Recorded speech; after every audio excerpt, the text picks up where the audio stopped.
الحمد لله رب العالمين والعاقبة للمتقين والصلاة والسلام على سيد الأنبياء والمرسلين محمد وعلى آله وصحبه أجمعين. أما بعد فأعوذ بالله من الشيطان الرجيم. بسم الله الرحمن الرحيم. والذين يحاجون في الله من بعد ما استجيب له حجتهم داحضة عند ربهم وعليهم غضب ولهم عذاب شديد.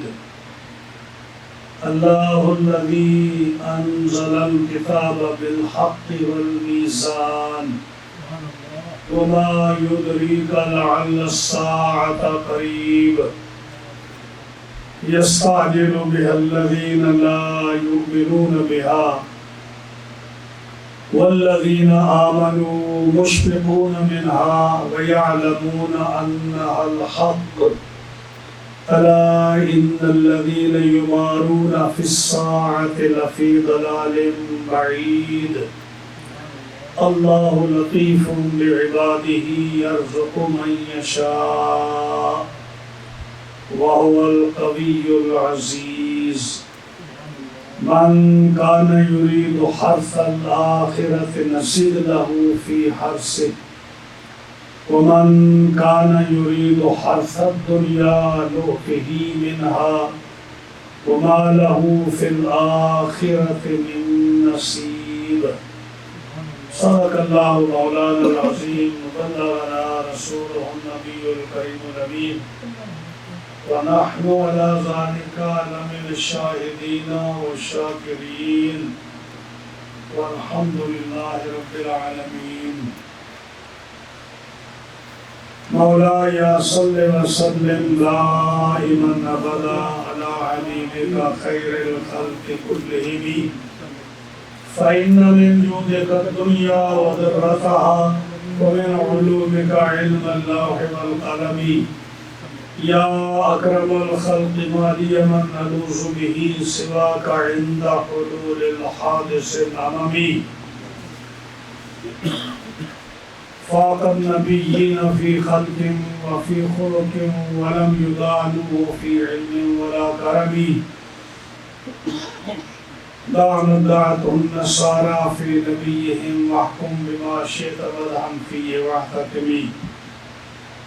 ومبلغ العلم فيه أنه بشر وأنه خير خلق الله كلهم. جاءت لدعوته الأشجار ساجدة تمشي إليه على ساق بلا قدم. يا رب بالمصطفى بلغ مقاصدنا واغفر لنا ما مضى يا واسع الكرم. واغفر لنا شدها واغفر لقارئها أسألك الخير يا ذا الجود والكرم. مولاي صل وسلم دائما ابدا على حبيبك خير الخلق كلهم.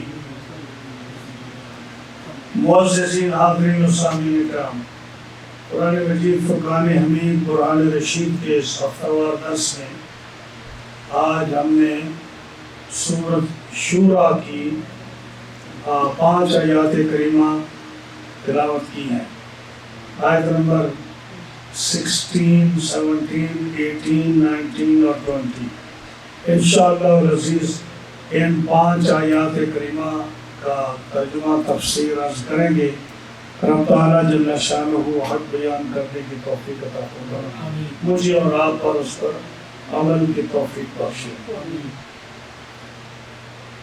پچھلے درس میں پچھلی آیات میں قرآن مجید فرقان حمید کی اس درس کی روشنی میں یہ ذکر کیا گیا تھا کہ اللہ تعالیٰ جل شانہ نے یہ متین جو ہے اس کو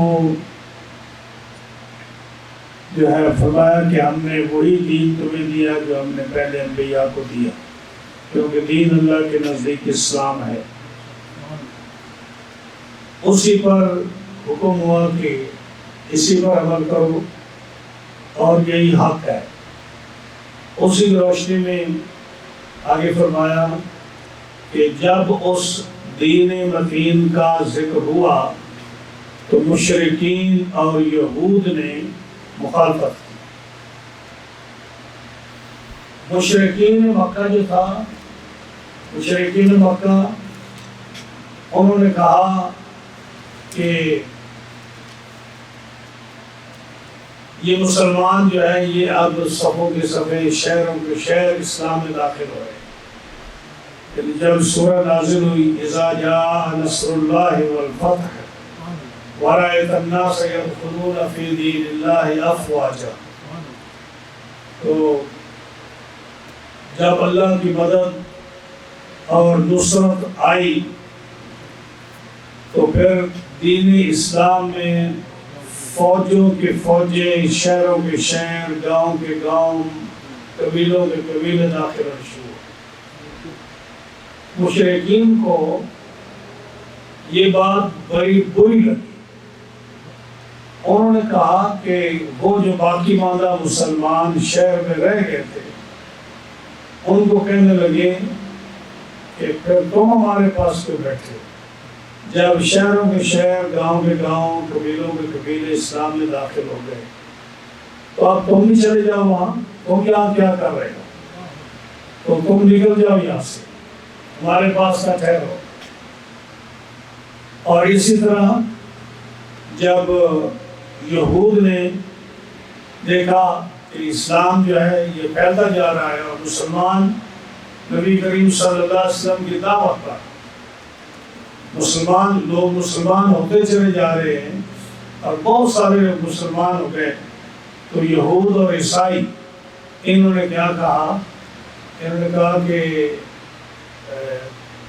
دین تو ہمارا سچا ہے، کیوں کہ ہمارے نبی موسیٰ علیہ السلام پہلے آئے اور ہمارے پاس جو کتاب ہے تورات جو سب سے پہلے نازل ہوئی۔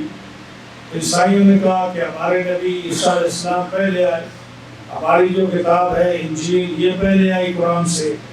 تو جب کتاب بھی پہلے آئی، نبی بھی پہلے آئے، اور ہمارے نبی کی نبوت میں کسی قسم کا اختلاف نہیں، ہر آدمی موسیٰ علیہ السلام کو نبی مانتا ہے، عیسیٰ علیہ السلام کو نبی مانتا ہے۔ محمد صلی اللہ علیہ وسلم کے نبوت میں لوگ اختلاف کرتے ہیں، کچھ مانتے ہیں کچھ نہیں مانتے، کچھ قرآن کو حق مانتے ہیں کچھ نہیں مانتے، لیکن تورات کو تو سارے لوگ اللہ کی کتاب مانتے ہیں، انجیل کو سارے لوگ اللہ کی کتاب مانتے ہیں۔ تو کہا کہ تم جو ہے نا تمہارا مذہب سچا نہیں ہے، ہمارا مذہب سچا ہے۔ تو جب انہوں نے یہ شور مچایا، اللہ تعالیٰ جل شانہ نے پھر یہ آیات کریمہ نازل فرمایا والذین یحاجون فی اللہ من بعد ما استجیب لہ حجتہم داحضۃ عند ربہم۔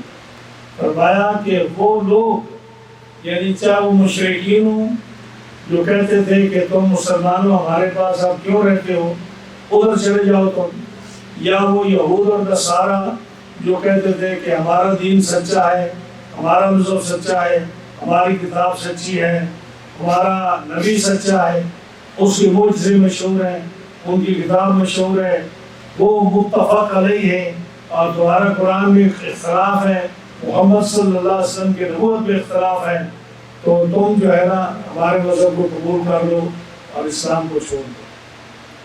تو اللہ نے فرمایا کہ وہ لوگ والذین، وہ لوگ یحاجون فی اللہ، جو اللہ کے دین میں، اللہ کے دین کے بارے جھگڑا کرتے ہیں۔ یہ جھگڑا ہی ہو گیا نا، جب پچھلی آیات میں فرمایا کہ جو ہے یہ وہی دین ہے جو نوح علیہ السلام کی طرف آیا، یہ وہی دین ہے جو ابراہیم علیہ السلام کے پاس آیا، یہ وہی دین ہے جو موسیٰ و عیسیٰ علیہ السلام کے پاس آیا۔ ان الدین عند اللہ الاسلام، آدم علیہ السلام سے لے کر حضرت محمد رسول اللہ صلی اللہ علیہ وسلم تک جتنے بھی دین آئے ہیں یہ دین واحد ہے، دین اسلام ہے، کیونکہ اس تمام ادیان میں اللہ کی توحید کا اعلان ہے، تمام ادیان میں رسولوں اور نبیوں پر ایمان لانے کا ذکر ہے، تمام ادیان میں قیامت کے پر ایمان لانے کا ذکر ہے۔ جب یہ سارے دینوں میں اور تمام مذاہب میں، تمام ادیان جو منزل من اللہ ہے، جو اللہ کی طرف سے دین آئے ہیں، تمام میں یہ چیز کامن ہے، تو فرمائیں وہ لوگ جو اللہ کی دین میں جھگڑا کرتے ہیں، من بعد ما استجیب لہ، بعد اس کے کہ لوگ حضور صلی اللہ علیہ وسلم کی دعوت کو قبول کر چکے، بعد اس کے کہ لوگوں نے دین اسلام کو قبول کر لیا، جب لوگوں نے قرآن کو اللہ کی کتاب مان لیا، جب لوگوں نے محمد رسول اللہ کو اللہ کا نبی مان لیا، جب لوگوں نے اسلام کو اپنا دین پسند کر لیا، اس پسند کرنے کے بعد وہ لوگ جو اب دین اسلام میں جھگڑا کرتے ہیں اور اپنی یہودیت اور نصرانیت اور مشرکین اپنا مذہب جو ہے یہ پیش کر کے مسلمانوں کو جو ہے راستے سے ہٹانا چاہتے ہیں، تو فرمایا حجتہم داحضۃ، ان کی جو یہ حجت ہے، ان کی یہ جو دلیل ہے کہ یہودیت سچا مذہب ہے، عیسائیت سچا مذہب ہے، مشرکین کہیں کہ ہمارا مذہب سچا ہے کیونکہ ہم دین ابراہیم پر ہیں، تو فرمایا ان کی یہ حجت، ان کی دلیل، ان کی یہ بات، یہ باطل اور بعض بے ثبوت ہے۔ حجت داحضۃ عند ربہم، رب کے نزدیک ان کی یہ دلیل بڑی کمزور ہے، باطل ہے، اس میں کوئی وزن نہیں ہے۔ اور ایسے لوگ جو دین میں جھگڑا کرتے ہیں اور اپنے دین کو سچا اور رسول اللہ صلی اللہ علیہ وسلم کے دین کو کمزور کہتے ہیں، جھوٹا کہتے ہیں، مختلف فی کہتے ہیں، اور اپنے دین کو، اپنی کتابوں کو متفق علیہ کہتے ہیں، فرمایا وعلیہم غضب ولہم عذاب شدید، اللہ کے نزدیک ان پر غضب ہے، اللہ کا غضب اس کا عذاب ہے، اور ان کے لیے اللہ کا سخت ترین عذاب ہے۔ اللہ الذی انزل الکتاب بالحق والمیزان، اللہ تو وہ ہے جس نے حق کے ساتھ یہ قرآن مجید کی کتاب اتاری ہے، اور جس نے انصاف کا ترازو اتارا ہے، انصاف اور عدل اتارا ہے۔ وما یدریک لعل الساعۃ قریب، اور اے محبوب ان کو بتا دو کہ اے لوگوں تم کیا جانو کہ قیامت جو ہے یہ کیا پتہ یہ قریب ہی ہے، یعنی قیامت جو ہے یہ بالکل قریب آنے والی ہے، قریب ہی ہے، اس سے ڈرو۔ اب ان آیات کریمہ میں یہ جو دو آیات ہم نے پڑھی ہیں، اس میں مسئلہ کیا ثابت ہوا ہے؟ مسئلہ یہ ثابت ذکر کیا گیا کہ جب قرآن مجید فرما رہا ہے، پچھلے درس میں جو ہم نے بیان کیا کہ شرع لکم من الدین ما وصی بہ نوحا والذی اوحینا الیک وما وصینا بہ ابراہیم وموسیٰ وعیسیٰ ان اقیموا الدین ولا تتفرقوا فیہ، کہ اللہ کی طرف سے جو ادیان جتنے بھی اس نے بھیجے وہ ان میں کامن چیز ہے، وہ سب اللہ کی توحید، رسولوں کی رسالت اور قیامت کے دن پر ایمان رکھنے کا زور دیتا ہے۔ سب کا دین جو ہے وہ دین کیا؟ دین اسلام ہے۔ تو اس نے کہا کہ سارے انبیاء ایک ہی دین لے کر آئے، اور ہم نے حدیث بیان کی تھی، نبی کریم علیہ السلام نے فرمایا کہ ہم جو ہے نا، ہم نبی جو ہیں ہمارا ایک ہی مذہب ہے، ہم بھائی ہیں، یعنی ہماری شریعت ایک ہے، ہمارا دین ایک ہے، اور وہ کیا ہے کہ اللہ کی توحید پر ایمان لانا، رسولوں کو ماننا، قیامت کے دن کو ماننا، ضروریات دین کو ماننا۔ اب یہ یہود جو کہتے ہیں کہ ہمارا مذہب سچا، ان کی دلیل کیا ہے؟ ان کی دلیل یہ ہے کہ موسیٰ علیہ السلام پہلے ہیں۔ ان کی دلیل کیا ہے؟ دلیل یہ ہے کہ جو تورات ہے یہ بڑی مضبوط کتاب ہے، جس کے اندر ہر مسئلہ موجود ہے، یہ متفق علیہ، اس پر تمام کا اتفاق ہے، اور کہتے ہیں قرآن کو کوئی لوگ کچھ مانتے ہیں، کچھ نہیں مانتے، قرآن صحیح کتاب نہیں ہے، محمد رسول اللہ کی نبوت سچی نہیں ہے، آپ کے معجزات اتنے نہیں کہ موسیٰ علیہ السلام کے۔ اب آپ لوگ بڑے عرصے سے سن رہے ہو کہ نبی کریم علیہ السلام کے معجزات کیا پہلے انبیاء سے کم ہیں؟ یا آپ یہ کب سے سن رہے ہو کہ قرآن مجید جو ہے یہ کتاب جس میں اختلاف ہے، یا پہلی کتابوں میں اختلاف ہے؟ اب میں بتاؤں آپ کو کہ پہلی کتابوں میں اور ان میں کیا فرق ہے؟ قرآن مجید فرماتا ہے یحرفون الکلم عن مواضعہ افتؤمنون ببعض الکتاب وتکفرون ببعض. قرآن مجید میں مختلف مقامات پر کئی آیات آئی. ولا تشتروا بآیاتی ثمنا قلیلا. کتنی آیات آئی کہ یہود جو تھے علماء وہ اپنی کتاب کو چند ٹوپے چند کلو گیہوں اور جو لے کر تورات کے آیاتوں کو بدل دیتے. اس لیے ولا تشتروا بآیاتی ثمنا قلیلا کہ اللہ نے فرمایا میری آیتوں کو تھوڑے چند ٹکوں کے بدلے میں چند پیسوں کے بدلے میں ان کو تبدیل نہ کرو، ان کو تم بیچ نہ دو ان کو. تو جگہ جگہ پر آیا. قرآن مجید فرقان حمید نے بھی کہا کہ پہلی کتابیں جو ہیں یہ تبدیل ہو چکی اور وہ اصل حالت پر نہیں رہی. اور آج بھی اگر اٹھا لیں آپ تورات اولڈ ٹیسٹمنٹ اٹھا لیں، نیو ٹیسٹمنٹ اٹھا لیں، پرانی بائبل نئی بائبل لے لیں.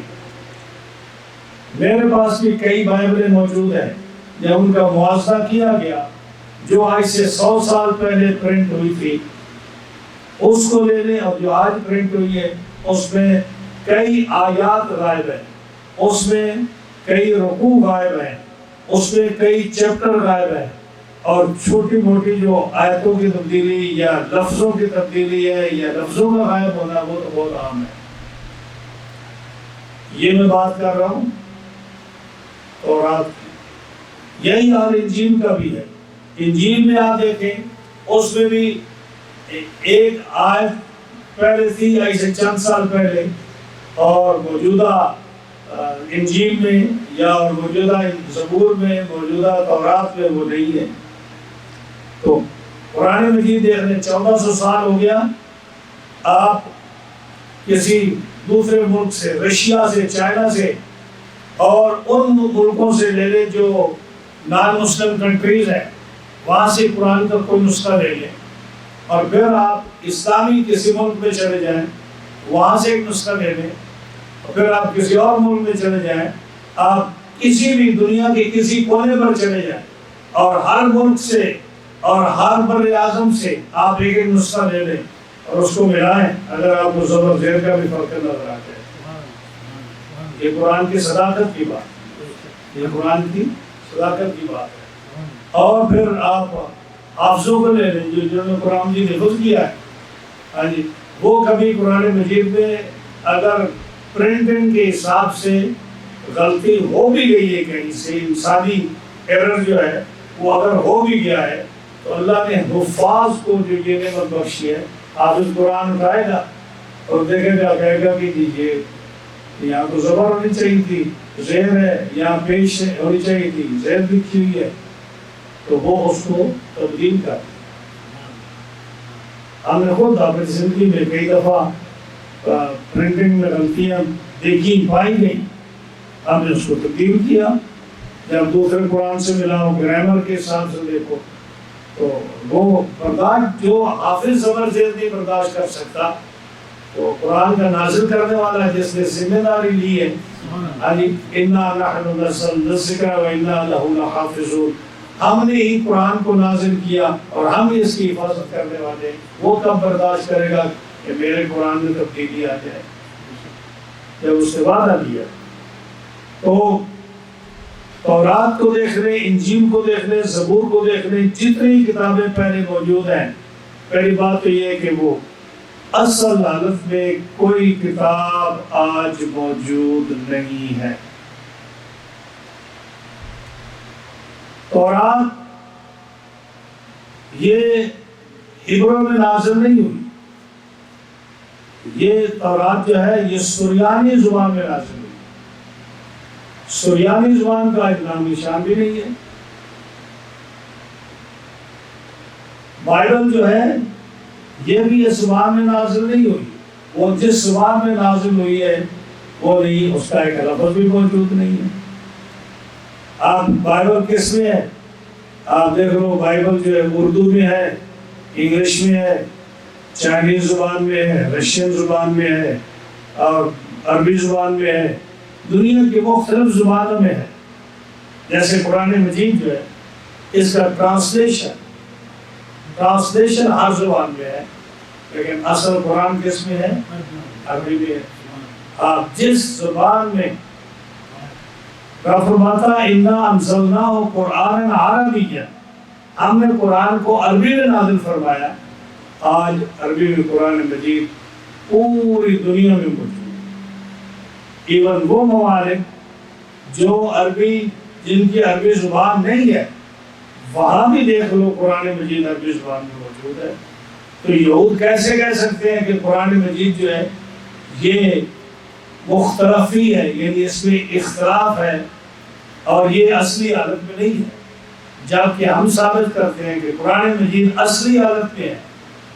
جتنی آیات نازل ہوئی، جتنے رکوع نازل ہوئی، جتنی جو ہے صورتیں نازل ہوئی، ساری کے ساری موجود ہیں، باوجود اس کے کہ دنیا نے بڑی کوشش کی اس کے اندر تبدیلی لائی جائے، اس کے اندر تحریف کی جائے، اس کی آیتیں کم کی جائیں، اس کے اندر مکس اپ کیا جائے، لیکن قرآن مجید اصل حالت میں موجود ہے۔ اور اس کی جو ہے سب سے بڑا معجزہ کہ یہ چھوٹے چھوٹے بچوں کے سینوں میں محفوظ ہے۔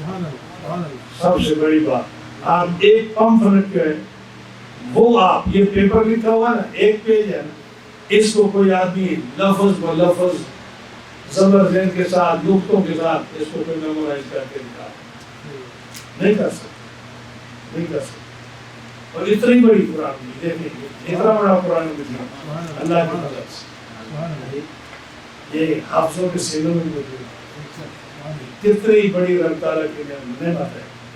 اور پھر جو ہے رب نے ایسا کرم فرمایا، امام اعظم ابو حنیفہ رحمۃ اللہ علیہ، آپ نے جب آخری حج کیا تو کعبہ شریف کے اندر کھڑے ہو کر ایک پاؤں پر کھڑے ہو کر، یعنی ایک پاؤں پر زور دے کے دوسرے کو تھوڑا ہلکا بوجھ دے کے 15 سپارے آپ نے ایک پائے پر پڑھے، اور پھر دوسرے پر زور دے کر بائیں پر 15 سپارے پر اس پر پڑھے، اور غلطی آپ کو نہیں آئی؟ غلطی آتی تو نماز توڑ دیتے نا، پورے قرآن میں غلطی نہیں ہے۔ یہ کیسا اللہ کا کرم ہے ان کا۔ اسی طرح جتنے امام ہیں، جتنے علماء ہیں، مشائخ ہیں، ہاں جی، حضرت سرکار سیدنا غوث اعظم ہیں اور دیگر جتنے بزرگ ہیں، یہ حافظ قرآن تھے، اور ایک ایک رکعت میں، دو دو رکعت میں، اور ایک ایک رات میں ان کا معمول تھا قرآن مجید کی تلاوت کرنا، پڑھنا۔ لیکن آپ بتائیں کہ بائبل کو عبادت اس طرح نماز میں، یہ عبادت میں کس نے بائبل پوری پڑھی ہے؟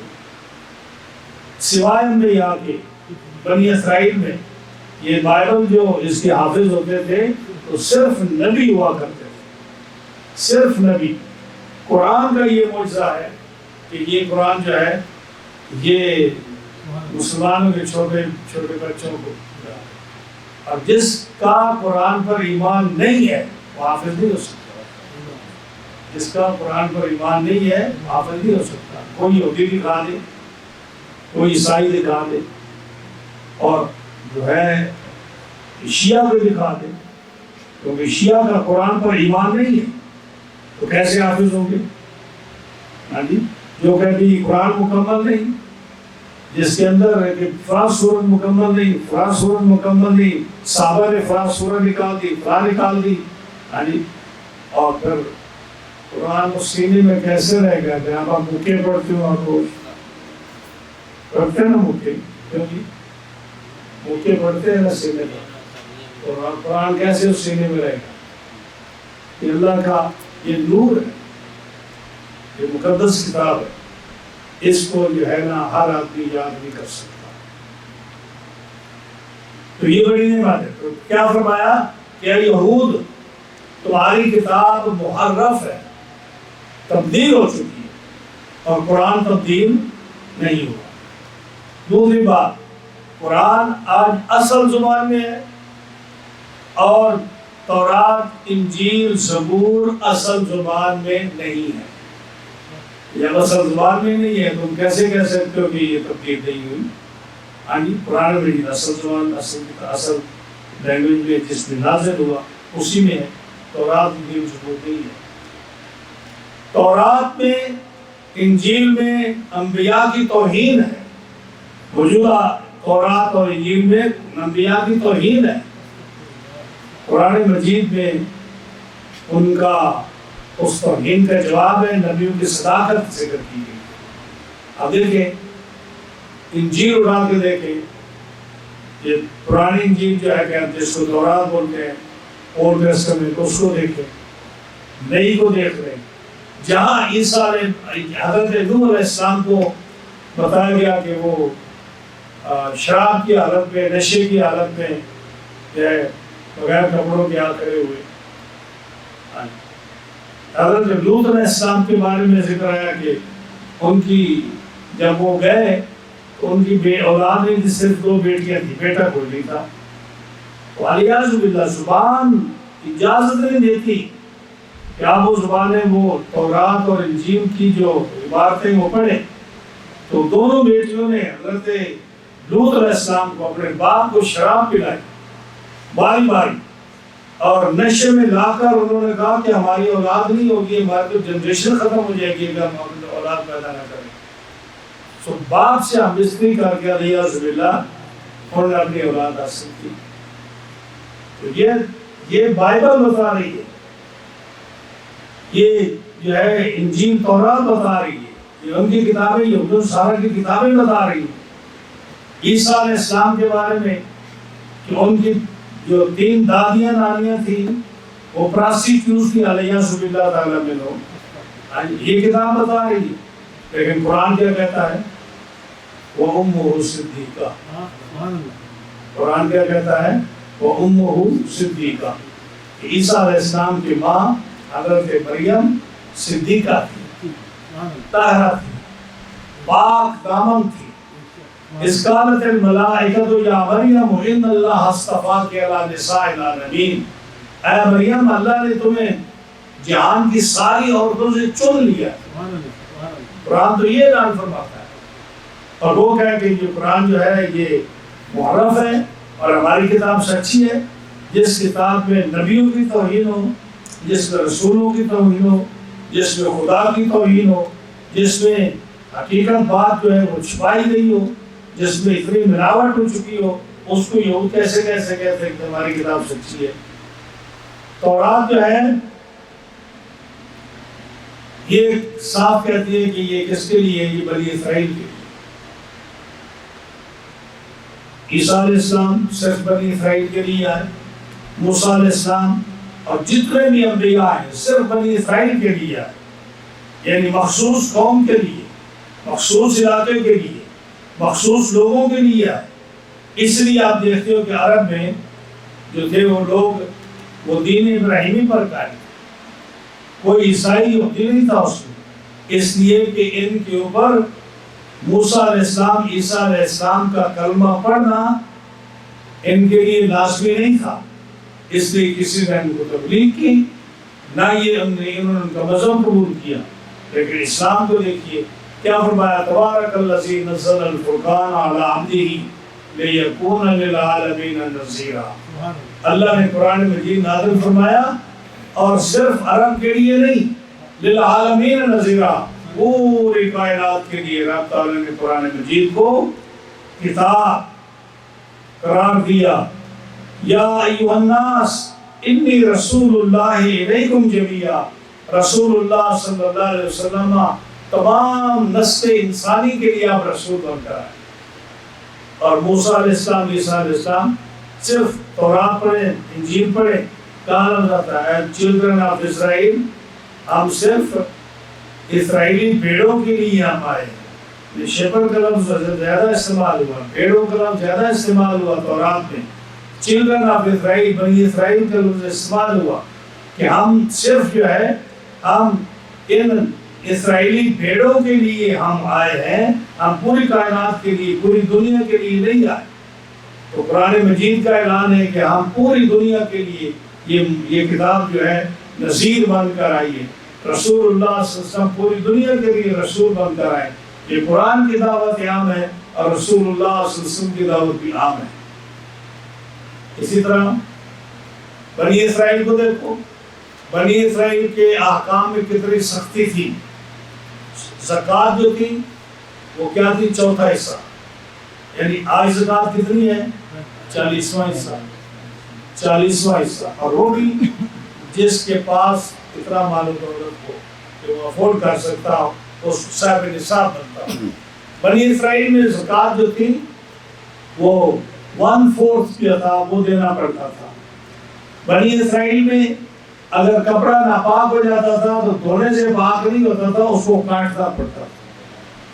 بنی اسرائیل میں اگر کوئی انسان گناہ کرتا تو اس کے بدلے میں اس کو قتل کیا جاتا. پڑھیے سورہ بقرہ جس میں فَاقْتُلُوا أَنفُسَكُمْ عِنْدَ بَارِئِكُمْ 6 رکوع میں کہ بنی اسرائیل نے جب بشرے کی پوجا کی، بِاتِّخَاذِكُمُ الْعِجْلَ فَتُوبُوا إِلَىٰ بَارِئِكُمْ فَاقْتُلُوا أَنفُسَكُمْ.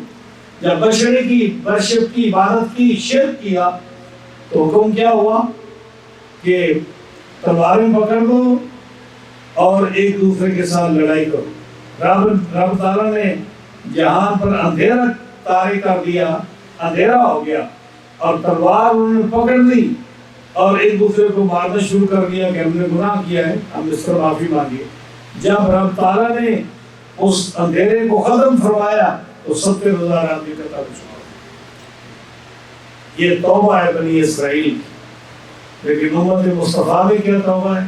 انسان شرک کر بیٹھے، انسان گناہ، کسی قسم کا گناہ کبیرہ کر بیٹھے تو اپنے دل میں کسی کو پتہ بھی نہ چلے، اپنے دل میں ندامت کے آنسو بہا دے، اللہ کی بارگاہ میں توبہ کر لے، رب تعالیٰ اس کی توبہ کو قبول فرمائے. بنی اسرائیل میں کتنی سختی تھی. انسان گناہ کرتا، اس کی پیشانی پر صبح لکھا ہوتا ہے اس کا فلاں گناہ کیا. انسان گناہ کرتا، اس کے دروازے پر لکھا ہوتا ہے صاحب نے فلاں گناہ کیا. لیکن رسول اللہ صلی اللہ علیہ وسلم نے آپ کی امت میں جب کسی نے انتہا درجے کی زیادتی کی ہے تو پھر یہ لکھا گیا. میں تفسیر پڑھ رہا تھا، نبی کریم صلی اللہ علیہ وسلم کے زمانہ پاک میں منافق ہوا کرتے تھے اور منافقوں نے آپ کو کتنا تنگ کیا. تو جب وہ انتہا کر بیٹھے، انتہائی انہوں نے تنگ کیا اور انہوں نے ادھم مچایا، تو پھر وہ وقت آیا کہ جب صبح اٹھے تو ان کی پیشانیوں پر لکھا ہوا ھذا منافق، ھذا منافق، ھذا منافق، ھذا منافق. 5 آدمیوں کے 7 آدمیوں کے چہروں پر پیشانی پر کیا لکھا تھا؟ ھذا منافق، ھذا منافق، ھذا منافق. یہ رب تعالیٰ دکھاتا ہے کہ میں صاحب قدرت ہوں، میرے پاس قدرت ہے. جو بنی اسرائیل کو میں دکھا سکتا ہوں وہ آج بھی دکھا سکتا ہوں. تو بنی اسرائیل کو کیا تھا کہ جب ان کے دروازوں پر لکھا جاتا یہ صاحب نے یہ گناہ کیا ہے، ان کی پیشانیوں پر لکھا جاتا ہے کہ یہ گناہ کیا ہے.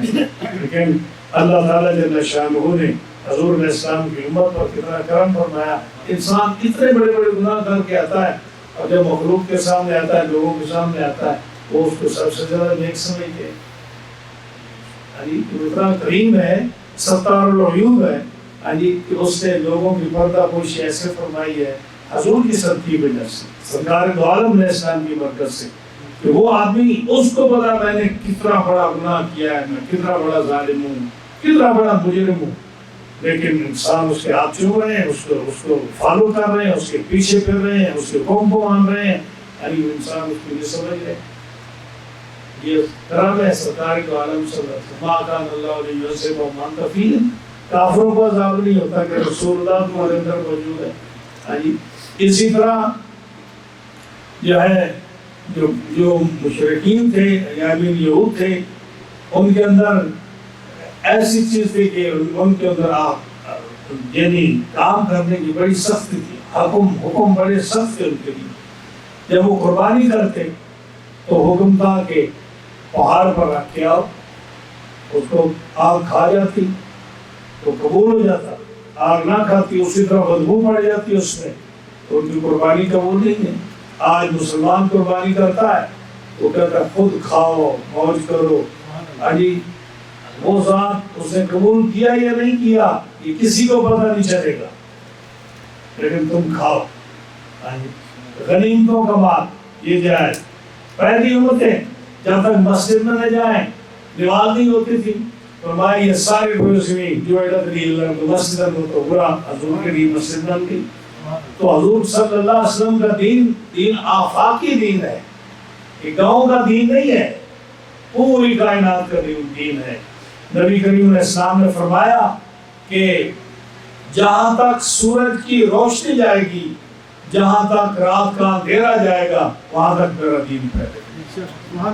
کوئی اینٹ کا مکان ہو، روڑے کا پتھر کا مکان ہو، یا کوئی کپڑے کا خیمہ ہو، جہاں کپڑے کے خیمے لگیں گے، جہاں اینٹ پتھر کے مکان بنیں گے، ہر خیمے اور ہر مکان میں میرا دین داخل ہوگا. دیکھ رہے ہو کہ دین داخل ہوگا. جب آپ لوگ یہاں آئے اس وقت کتنے مسلمان تھے؟ مسجد کوئی نہیں تھی، کوئی مسلمان بہت کم تھے، آبادی نہیں تھی. آج دیکھو اللہ کے فضل سے کتنا مسلمان، ابھی ہم پہلی جنریشن موجود ہیں اور کتنے مسلمان موجود ہیں. یہ دین رسول اللہ صلی اللہ علیہ وسلم کا دین جو ہے یہ آفاق کی دین ہے. اس کے اندر نرمی ہے، سختی نہیں ہے. اور نبی کریم علیہ السلام نے اس کا طریقہ بتایا رب کو راضی کرنے کا. جب یہود ہے جس کا ذکر قرآن مجید میں آتا ہے سورۃ نساء میں، جب اللہ کوئی حکم نازل کرتا یہود پر تو وہ آگے سے کیا کہتے؟ سمعنا، یا اللہ ہم نے سن لیا، وعصینا، ہم نہیں مانتے. کیا کہتے؟ سمعنا وعصینا، ہم نے سن لیا جو تم نے نازل کیا، وعصینا، ہم نہیں مانتے. نبی کریم علیہ السلام نے اپنی امت کو بتایا کہ دیکھو کرو یا نہ کرو، کیا کہو؟ سمعنا واطعنا، سمعنا یا اللہ ہم نے سنا اور ہم نے قبول کیا، ہم تیری اطاعت کرتے. اب ہم اطاعت تھوڑی کر سکتے، یعنی انسان جو ہے اس کے اندر بڑی خامی ہوتی ہے نا، لیکن زبان سے تو اقرار کر لیا نا، یہ بڑی بات ہے. سمعنا واطعنا، یعنی اللہ کو خوش کر دیا، یا اللہ ہم نے تیرا حکم سنا اور ہم اطاعت کرتے. آپ کریں نہ کریں، ہو سکے نہ ہو سکے، یہ تو بات کا مسئلہ ہے، لیکن کام سنا واطعنا. اور وہ کیا کہتے تھے؟ قرآن فرماتا ہے سمعنا واطعنا. اور پھر طریقہ سکھایا خود قرآن نے، قرآن مجید تو اللہ کی طرف سے نا، طریقہ سکھایا. کیا کہو؟ ربنا لا تؤاخذنا ان نسینا او اخطانا، اے اللہ ہم بھول جائیں یا ہم غلطی کر رہے ہیں، ہمیں معاف کر دے، میں پکڑ نہیں. ربنا ولا تحملنا ما لا طاقت لنا به، ہمارے پر وہ بوجھ نہ ڈال جو ہم نہیں اٹھا سکتے. کیونکہ پہلوں پر تو نے وہ بوجھ ڈالا تھا جو نہیں اٹھا سکتے تھے، ہمارے پر وہ بوجھ نہ ڈال. تو ہم نے فرمایا ٹھیک ہے، تم کہتے ہو تو ٹھیک ہے. یحاسبکم بہ اللہ، تو جو ہے حساب تمہارا پہلی قوم پر یہ تھا کہ جو دل میں سوچتے تھے اس پر بھی مواخذہ ہوتا تھا.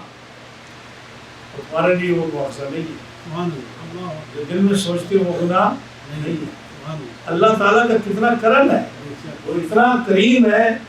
جب رسول اللہ صلی اللہ علیہ وسلم کی برکت کی وجہ سے اس نے امت مصطفیٰ پر بڑا کرم فرمایا. تو کیا فرمایا؟ تم یہود تم کہتے ہو کہ قرآن مختلف ہی ہے، ہماری بائبل سچی ہے. فرمایا کہ تمہیں کیا پتا کہ قرآن کیا ہے؟ ہماری بائبل اور قرآن میں فرق ہے کہ تم کہتے پہلے انبیاء کے معجزے، تم کہتے موسیٰ علیہ السلام کے معجزے تھے، ہم مانتے ہیں، ہم نے کب انکار. ہمارے قرآن نے تو سیدنا موسیٰ علیہ السلام کا عصا کا معجزہ کتنی جگہ بیان کیا، ان کے ہاتھ جو ڈالتے تھے وہ معجزہ کتنی جگہ بیان کیا. جو موسیٰ علیہ السلام کی مخالف فرعونی قوم تھی ان پر اللہ کا عذاب اور موسیٰ علیہ السلام کے معجزات اور بنی اسرائیل کے معجزات آج بھی قرآن بیان کرتا ہے، اور تمہاری بائبل تو ان کو بھی بیان نہیں کرتی. تو فرمایا کہ جب قرآن مجید جو ہے یہ بتاتا ہے کہ بنی اسرائیل کے معجزات تھے، تو وہ تو نبی گئے، معجزات بھی گئے. آج موسیٰ علیہ السلام کا عصا ہے کہیں؟ آج اس میں کوئی معجزہ ہے کہیں؟ آج موسیٰ علیہ السلام کا ہاتھ اور جو بنی اسرائیل کے پاس دریا کا پھاڑنا، یہ سارے معجزات جو قرآن نے بیان کیے، یہ کہیں ہیں نبی کے جانے کے ساتھ، ان کا دین ختم ہونے کے ساتھ معجزات بھی ختم ہو گئے. لیکن رسول اللہ صلی اللہ علیہ وسلم کی معجزات دیکھی. یہ قرآن نبی کریم علیہ السلام کا معجزہ ہے. کب تک رہے گا؟ قیامت تک رہے گا نا. تو نبی کریم علیہ السلام کے یہ معجزات ہیں جو قیامت تک رہیں گے. نبی کریم علیہ السلام کا دین حضور کا معجزہ ہے، یہ قیامت تک رہے گا. نبی کریم علیہ السلام کے دین میں جو اولیاء علماء ہیں جو نبیوں کے برابر ہیں، جن کا مقام جو عبادت جو تبلیغ کرتے ہیں، یہ قیامت تک رہیں گے.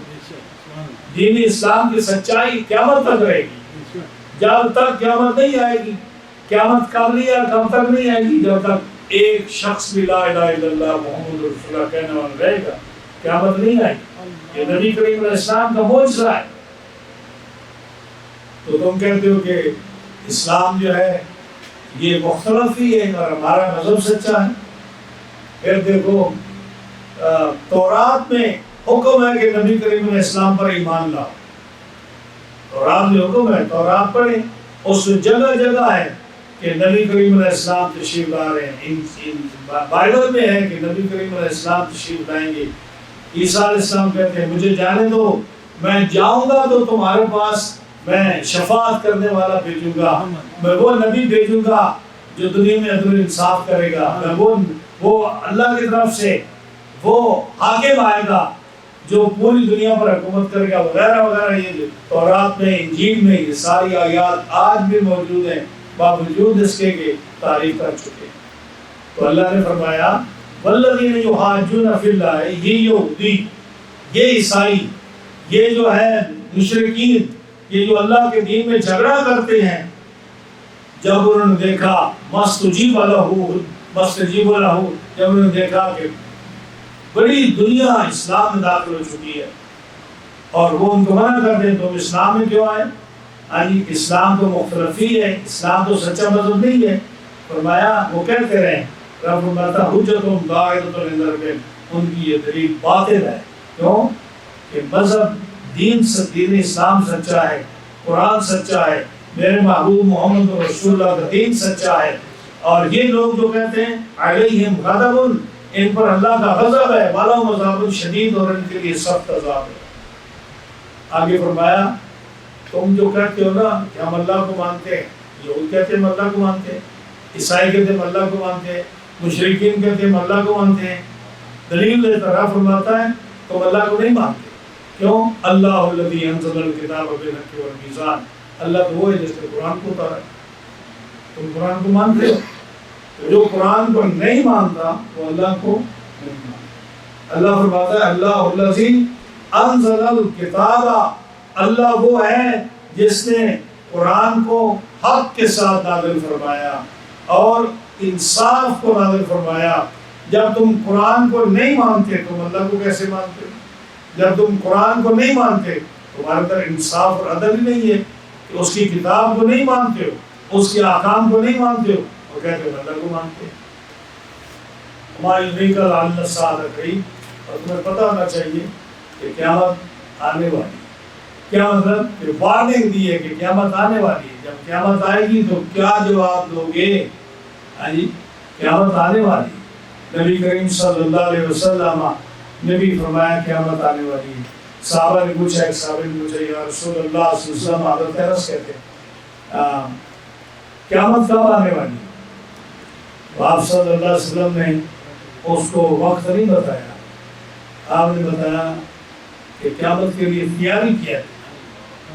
لیکن قیامت ایک ایسا ہولناک منظر ہے جس کے لیے تیاری کی ضرورت ہے. یعنی قیامت کے پوچھنے کے شوق ہے، قیامت کے ذکر سننے کرنے کے شوق ہے، لیکن قیامت کا جو ہولناک جو اس کا سین ہے جس کو ایک انسان دیکھ بھی نہیں سکتا، اس سے سبق حاصل کرنے. اور فرمایا قیامت کے لیے تیار کیا کیا. وہ آدمی بھی بڑا عاشق تھا، کہنے لگا یا رسول اللہ صلی اللہ علیہ وسلم میرے پاس نہ تو نمازی ہیں زیادہ، نہ میرے پاس روزے ہیں، ہاں جی، لیکن اتنی بات ہے احب اللہ و رسولہ، میں اللہ اور اس کے رسول سے پیار کرتا ہوں، اللہ اور رسول سے پیار کرتا ہوں۔ آپ نے کیا فرمایا؟ اچھا اگر یہ بات ہے المرء مع من احب، پھر جس سے آدمی پیار کرتا ہوگا بندہ اس کے ساتھ ہوگا، جس کے ساتھ آدمی پیار کرتا ہوگا قیامت کے دن اسی کے ساتھ ہوگا۔ حضرت انس، انہوں نے آگے سے اور جواب دے دیا اس حدیث پاک کا۔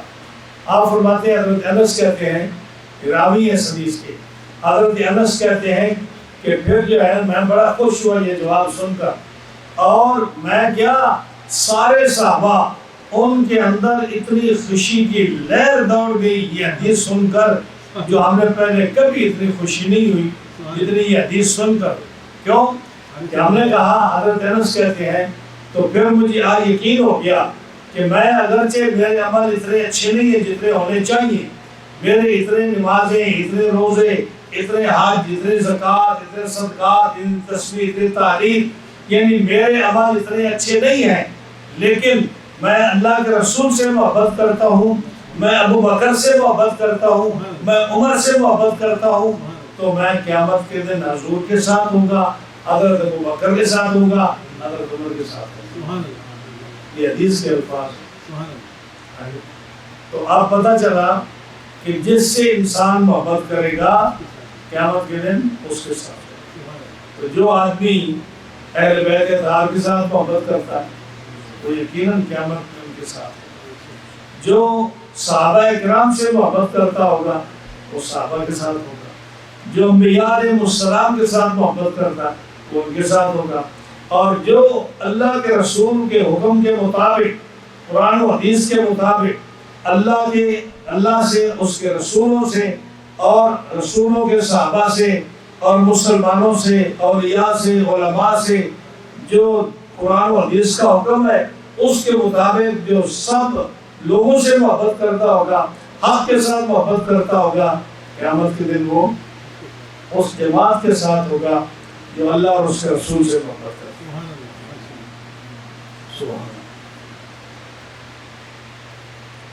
يستعجل بها الذين لا يؤمنون بها والذين آمنوا مشفقون منها ويعلمون أنها الحق ألا إن الذين يمارون في الساعة لفي ضلال بعيد۔ فرمایا يستعجل بها الذين لا يؤمنون بها،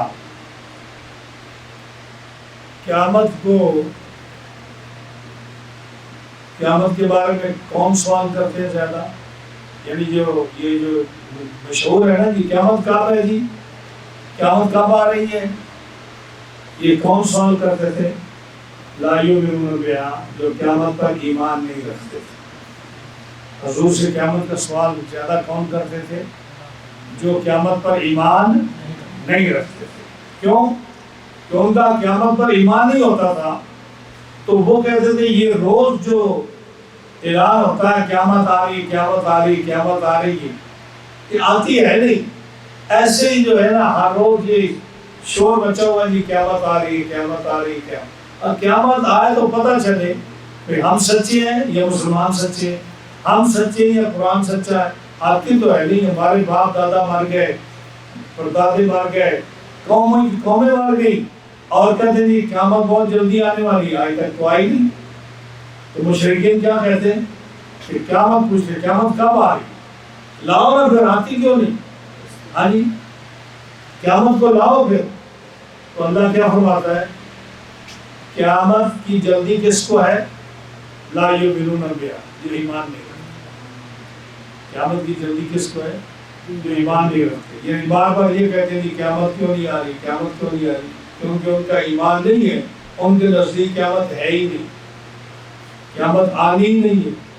کیوں؟ کہ مار کے اٹھنا ہی نہیں ہے۔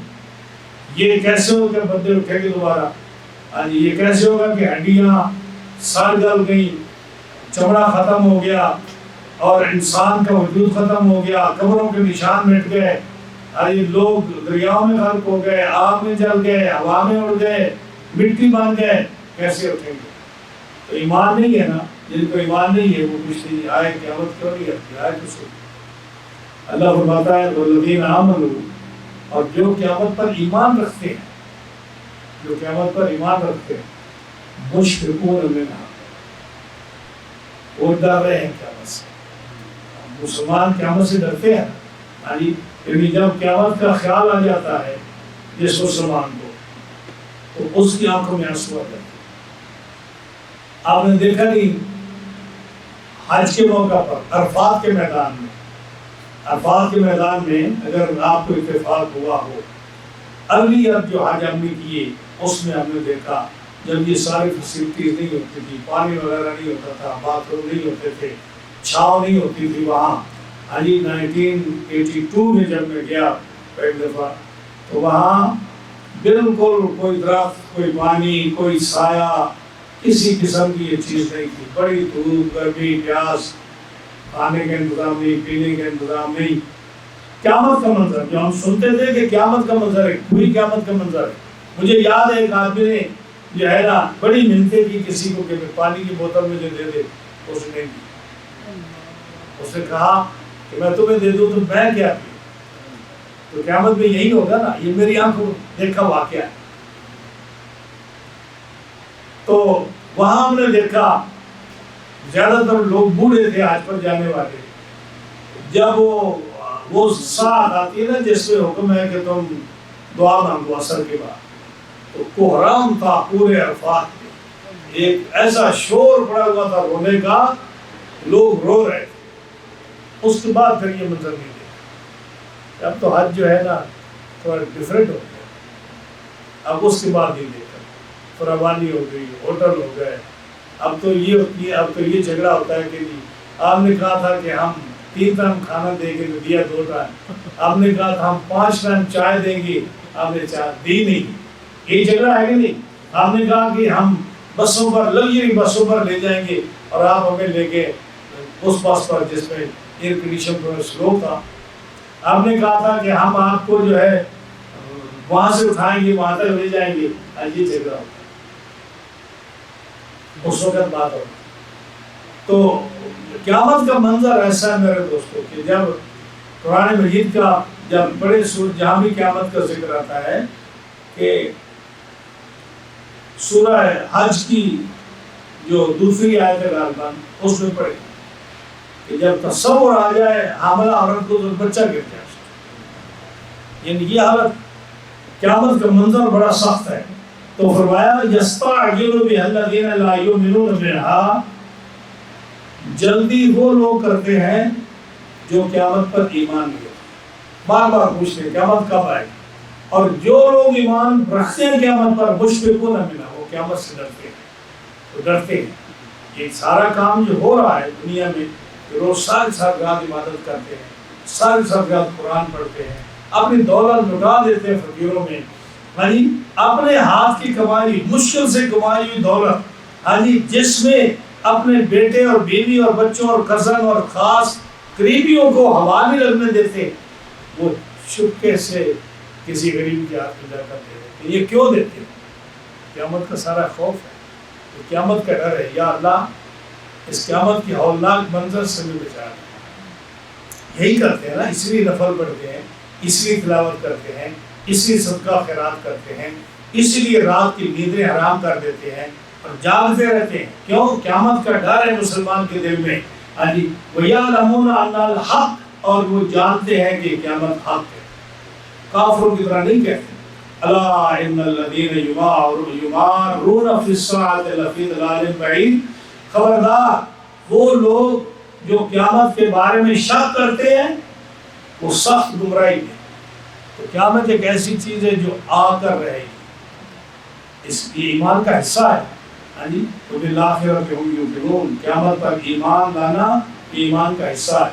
یمارون جو شک کرتے ہیں، یمارون سچ، یمارون کا لفظ عربی زبان میں آتا ہے جب اونٹنی کا دودھ نکالتے ہیں نا، تو اس کا دودھ جو نکالنے کے لیے آپ کو سخت ہاتھ چاہیے، تو زور سے انگلیوں میں بڑا زور دے کر جب آپ اونٹنی کا دودھ نکالتے ہیں، یہ اصل ہے یمارون، یمارون یہ اس معنی میں ہے.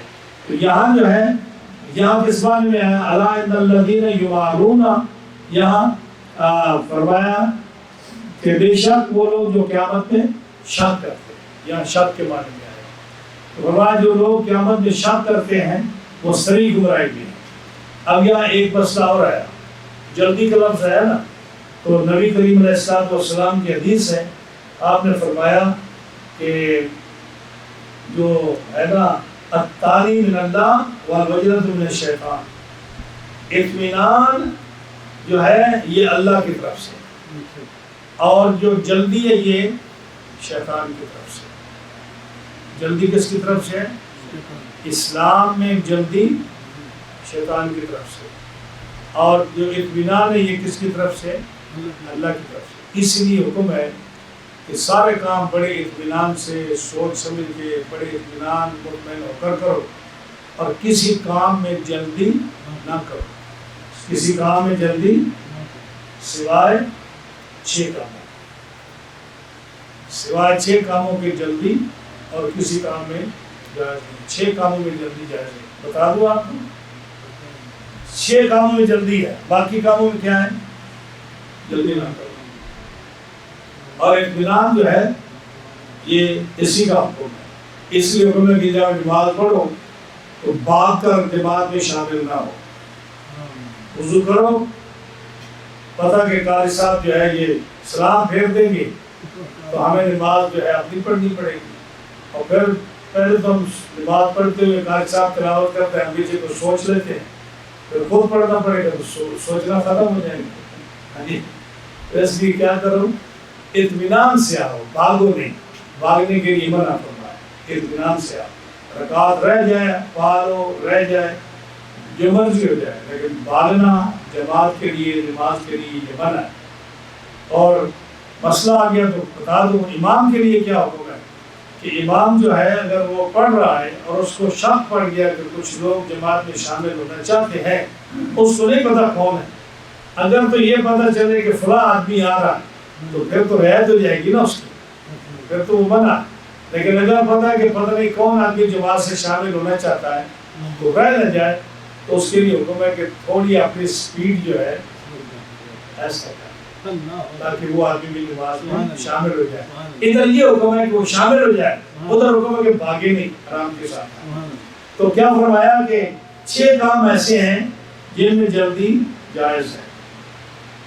تم نے پہلا کہا مستحب نماز کے وقت کے بعد نماز میں جلدی کر، نماز پڑھنے میں جلدی کر. لیکن اس کو لوگوں نے غلط سمجھا، یعنی وہ کیا کرتے ہیں کہ نماز کا ٹائم داخل ہوا نا تو جلدی کرو، یعنی ابھی پہلا منٹ ہے اور اللہ اکبر کہہ کے نماز شروع کرو تاکہ دیر نہ ہو جائے. چاہے ٹائم داخل ہوا یا نہیں ہوا، ہو سکتا ہے تیری گھڑی غلط ہو سکتا ہے تمہیں جو ہے نا مسجد کی گھڑی غلط ہو سکتا ہے تیرا موبائل ٹھیک نہ ہو.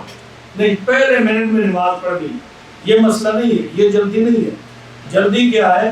ہر نماز کا ایک مستحب وقت ہے. فجر کا علیحدہ وقت ہے، ظہر کا علیحدہ وقت ہے، عصر کا علیحدہ وقت ہے، مغرب کا علیحدہ وقت ہے، عشاء کا علیحدہ وقت ہے، پھر گرمیوں کا علیحدہ وقت ہے، سردیوں کا علیحدہ وقت ہے. ہر نماز کا مستحب وقت ہے. اور میں نے کیا کہا، مستحب وقت جب آ جائے اس وقت آپ نماز میں جلدی کرو. یہ نہیں کہ ٹائم داخل ہو گیا تو آپ فوراً جلدی کر لو. جیسے آج کل ہے آپ دیکھتے ہو کہ ٹائم ہوا یا نہیں ہوا، لوگ اذان دینا شروع کر دیتے ہیں، لوگ نماز پڑھنے شروع کر دیتے ہیں. نہیں، حدیث پڑھے. یہ مولانا صاحب جانتے ہیں کہ ہمارا جو مسند امام ہے ابو حنیفہ، ہم حدیث پاک پڑھا رہے ہیں اور یہ لوگ پڑھ رہے ہیں. وہ آن لائن ہے، اگر کسی سننا ہو اس پر بھی یہ درس موجود ہے کہ نمازوں کا مستحب وقت کون سا ہے. حدیث کی روشنی میں آپ کے لیے بڑا فائدہ ہوگا اگر آپ علی محمود صاحب سے پوچھ لیں اور وہ جو لنک لے لیں آپ، تو سارے مسائل اس کے اندر جو ہے نماز کی آج کل چل رہے ہیں، وہ 17-18 درس ہو چکے ہیں. آپ کو وہ فائدہ ہوگا، آئندہ آپ بھی آن لائن اس درس میں شامل ہو سکتے ہیں. تو کیا مطلب میں نے کیا کہا کہ جب مستحب وقت نماز کا داخل ہو جائے پھر آپ دیر نہ کریں، مستحب وقت میں جلدی پڑھیں۔ دوسری جلدی کب کرنی ہے؟ فرمایا کہ جب جنازہ آ جائے، جنازہ آ جائے اور وہ اس کے سارے لوازمات مکمل ہو جائیں تو آپ اس کو دفن کرنے میں جلدی نہ کریں۔ ایک یہ کہ جلدی کہ جو ہی فوت ہوا نہ کسی کو آنے دیا، نہ اس کی کوئی چیز سے مکمل کرنے دی، فوراً اس کو دفن کر دیا، ایسا نہیں۔ اس کے جو ضروریات ہیں، مثلا اس کے کفن دفن کے معاملات ہیں، اس کے لین دینے کے معاملات ہیں جو اس سے متعلق ہیں، یا اس کے رشتہ دار جو اس کا جو ولی ہے اس کے آنے کا، جب یہ سارے انتظامات مکمل ہو جائیں تو پھر اس کے دفن کرنے میں جلدی نہ کرو۔ یہ جلدی اس کی دفن کرنے میں جلدی کرو۔ یہ دو ہو گیا۔ تیسرا جو ہے جب لڑکی کنواری اس کا رشتہ کفر میں مل جائے تو پھر اس کے نکاح میں دیر نہ کرو، جلدی کرو۔ اب یہ مسئلہ کیا ہے کہ اسلام میں کفر جو ہے یہ بہت ضروری ہے۔ کفر کا ایک مسئلہ علیحدہ ہے کہ کفر کا مطلب یہ ہے کہ برابری، اس لڑکی کی برابری جس رشتے کے ساتھ ہے، یہ نہیں کہ کسی کے ساتھ پکڑ کر تم نکاح کر دو، ایسے نہیں۔ کفر کا مسئلہ جو ہے جب کفر مل جائے تو پھر اس میں دیر نہ کرو۔ اگر کفر نہ ملے تو تاخیر کی آپ کو اجازت ہے۔ حضرت علی کو بھی حضور صلی اللہ علیہ وسلم نے یہی تین حکم دیے، کیا اے علی جب نماز کا وقت آ جائے تو فوراً نماز پڑھو، جب میت آ جائے تو فوراً اس کا جنازہ پڑھو، دفن کا انتظام کرو، جب لڑکی کا جو کنواری لڑکی ہو تو اس کا رشتہ مل جائے فوراً اس کا نکاح کرو۔ تین ہی حدیث سوال میں آتے ہیں۔ چوتھا، جب کسی آدمی کو پاس جس نے قرض لیا ہے اگر اس کے پاس قرض دینے کا واپس کرنے کا انتظام ہو جائے تو پھر وہ اس قرض واپس کرنے میں دیر نہ کرے، جلدی کرے۔ پانچواں ایک اور بڑا بات ہے کہ جب مہمان گھر میں آ جائے تو اس کو کھانا کھلانے میں جلدی کرے۔ کیوں کہ وہ یہ تو نہیں نہ کہے گا کہ میں بیمار ہوں، شوگر کا مریض ہوں، مجھے بھوک زیادہ لگتی ہے، وہ نہیں کہے گا۔ یہ بھی نہیں کہے گا کہ میں نے 2 دن کا کھایا ہوا ہے، میرے پاس پیسے نہیں ہیں، تو تمہیں کیا پتا کہ اس بیچاری کی کیا مجبوری ہے۔ مہمان جو ہی آئے اس کے لیے یہ نہ کہے کہ ہم پائے لائیں گے کل گھر سے اسٹور سے، پھر پکائیں گے، پھر ہم یہ کریں گے، پھر وہ کریں گے، پھر رات کو آرام سے کھانا کھائیں گے۔ اس کی پتہ نہیں کیا حالت ہے، اس کو فوراً جو ہے نا کھانا کھلانے میں اس کی تاخیر نہ کرو، کیونکہ معلوم نہیں کہ اس نے کب تک کھایا ہوا ہے، تو مہمان کے کھانا کھلانے میں جلدی کی جائے۔ چھٹا فرمایا کہ جب شومی قسمت سے، بدقسمتی سے اللہ محفوظ رکھے، جب کسی آدمی سے گناہ سرزد ہو جائے تو پتہ نہیں موت کب آ جائے، اس کی توبہ استغفار کر کے گناہوں کی معافی کرنے میں، حاصل کرنے میں جلدی کرے۔ یہ 6 باتیں ہیں جس میں جلدی کرنا جو ہے جائز ہے، ادروائز جلدی جو ہے یہ شیطان کا کام ہے۔ تو کیا فرمایا؟ یستعجل بها الذین لا یؤمنون بها، قیامت کی میں جلدی وہ لوگ کرتے ہیں کہ قیامت کب آ رہی ہے جو قیامت پر ایمان نہیں رکھتے، اور جو مومن ہیں وہ ڈرتے ہیں قیامت سے اور جانتے ہیں کہ قیامت حق ہے۔ الا ان الذین یمارون فی الصاعد لفی ضلال بعید، اور جو لوگ قیامت میں شک کرتے ہیں وہ کلی گمراہی میں ہیں، ہاں جی، وہ دور کی گمراہی میں ہیں۔ اللہ لطیف بعبادہ یرزق من یشاء وهو القوی العزیز۔ فرمایا اللہ اپنے بندوں پر مہربانی فرماتا ہے، لطف فرماتا ہے، ہاں جی، یرزق من یشاء، جسے چاہے اسے روزی دیتا ہے، وهو القوی العزیز، اور وہ قوت والا ہے اور عزت دینے والا غالب ہے۔ یہ آیت کریمہ جو ہے نا، اللہ لطیف بعبادہ یرزق من یشاء، کہ اللہ تعالیٰ جل شانہ لطیف ہے، یہ لطیف اللہ کا نام ہے۔ 2 معنی جو ہے نا علماء نے لطیف کے بیان کیے ہیں۔ لطیف کے 2 معنی علماء نے بیان کیے، صاحب تفسیر قرطبی اور صاحب تفسیر جو ہے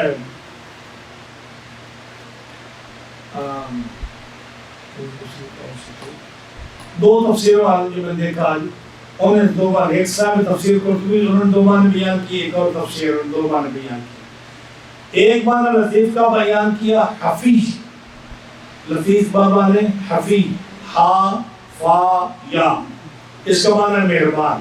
تو معنی کیا ہوا؟ اللہ لطیف بعبادہ، اللہ اپنے بندوں پر مہربان ہے۔